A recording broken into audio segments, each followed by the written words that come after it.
What is up, gang? We are here in Hanoi, Vietnam today, and we're going to be talking about the Vietnamese Tesla. So if you've ever been on the streets in Vietnam, you notice there's not many cars. It's actually mostly motorbikes. However, there are not very strong emission standards here, which means many of these gasoline-powered motorbikes end up spewing a lot of noxious gases into the air. This is one of the reasons that Hanoi has one of the worst air qualities of all major cities in the world, often ranking in the top 5. However, in the past few years, a new Vietnamese company called VinFast has released their own line of electric motorbikes. So let's take a look at them. This right here is the VinFast Klara, the flagship model of their electric scooter line. It uses 1 or 2 rechargeable batteries and has a speed and acceleration comparable to a traditional gasoline-powered motorbike. This one here is the VinFast Impes with a slightly lower top speed and acceleration, but also a more affordable price. It uses 1 rechargeable electric battery. However, today we're going to focus on the VinFast Klara as it is the flagship model of their electric scooter line. The Klara uses 2 rechargeable batteries that take around 6 hours to charge from 0 to 100 and provide the scooter with a range close to 50 miles, which is very impressive and definitely more than enough for any city commuting. Alright, let's take a look at the scooter. So, to open the battery compartment, all we need to do is simply place the key in the ignition and move it to the seat open position. From there, we can open the seat and reveal the storage compartment. I'll take what's out of there outside, and then we can open the battery compartment. Alright, let's go ahead and slide one in. And let's go ahead and do the other one too.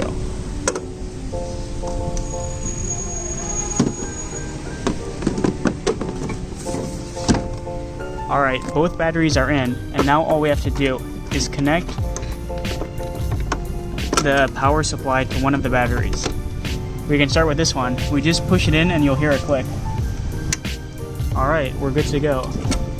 Now all we have to do is secure the batteries with the hook. Alright, now we can just put on the lid to utilize our storage compartment.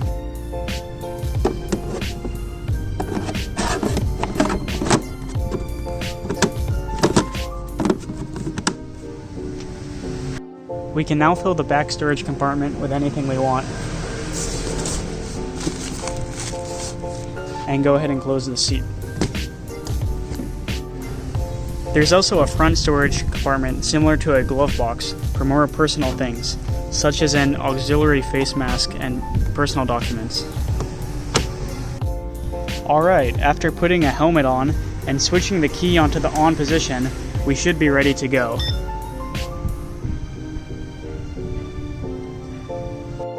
Once everything is ready, driving the scooter is very intuitive. Just spin this to accelerate. Here we go.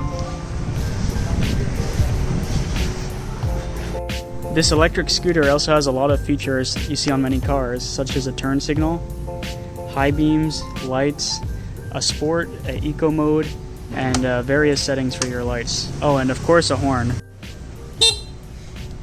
The scooter is also incredibly quiet and makes next to no sound compared to traditional gasoline scooters. It also has no emissions, which means it helps the city air quality. Alright, now that you've seen all the features, let's go for a quick ride outside just to see how it performs in the real world.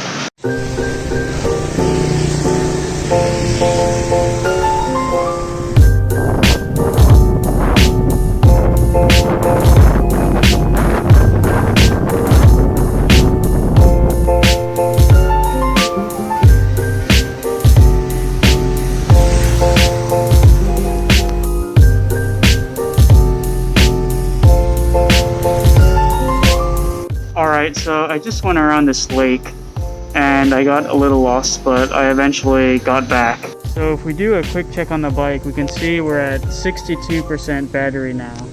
And I don't remember exactly, but I think we were maybe close to like 75 or 78 when we started. And it's been about half an hour. So that's actually not that much battery. And remember, only one battery is connected right now, so there's a whole nother battery.